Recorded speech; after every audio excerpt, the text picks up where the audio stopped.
हालाणी भरसा ॻोठ होद खां जलबाणी जे रहवासिन अब्दुल लतीफ़ जलबाणी, मोहम्मद नफ़ीस शफ़ीक, मंज़ूर अहमद जलबाणी बास पुलिस जे SHO सलीम जलबाणी जे ख़िलाफ़ एहतजाज कंदे चयो त असांजे बाबे ॾाॾे जी ज़ाती ज़मीन आहे जंहिंजा काग़ज़ात असां वटि आहिनि, पर पुलिस ऑफिसर सलीम जलबाणी ज़बरदस्ती डंडे जे ज़ोर ते ज़मीन मथां कब्ज़ो कयो वेंदो आहे। हिन दाहींदे चयो त असां हिनखे वारो वठ करे छॾायो। असां उते पहुतासीं, उहो चए पियो त छोकिरे खे त वञी किलेशनूं खणी आई, हिते जेको अचे फायर कंदो मारींदा वञो। हाणे हो धमकियूं पियो थिए ॾे, जेको हिन जी साथ ॾींदो मां उनखे पुलिस कैंटर में ॿधाए अॻिते करे गोलियूं हणाए छॾींदुसि। मूंखे केरु कोन चवंदो, मूंखे कुर्सी जो पावर आहे। हाणे असां हिन भाउ खे कोन छॾींदासीं। जेको बि असां सां कंदो असां मीडिया खे चवंदासीं, पुलिस वारनि खे चवंदासीं, असां सां जेको आहे तावन करे। ऐं हिन माण्हू में असांखे ख़ौफ़ आहे, ख़तरो आहे।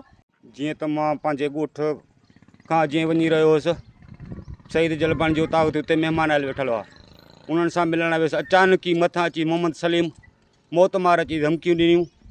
मूंखे चई ज़मीन मूंखे पंहिंजी लिखी ॾे, न का ॻाल्हि न मसिलो।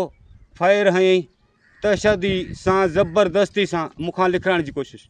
उन खां पोइ मूंखे फायर हयईं खणी। उन खां पोइ यासीन जलबाणी जो उतां अॻिते उते जिन पतो उनखे चयईं त मां हिन जो 100 रुपए किलो गोश्त हलाईंदुसि।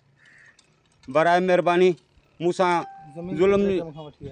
ज़ुल्म सां इन सां को कानूनी वारदात कई वञे।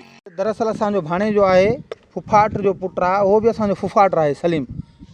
उन बावजूदि हिनखे मौत मार धमकियूं ॾियूं वयूं आहिनि। उन बावजूदि हिन पंहिंजे न्याणे जी उताग ते वियो, शहीद जी उताग ते, उते हमिलो हिन ते कयईं, फायर बि कयईं ऐं हिनखे बाक़ाइदे सां कुटियूं। 4 पुट हुन सां गॾु हुया। उन बावजूदि मोहम्मद अमीन जो पुटु आयो जंहिंखे हिन बचायो।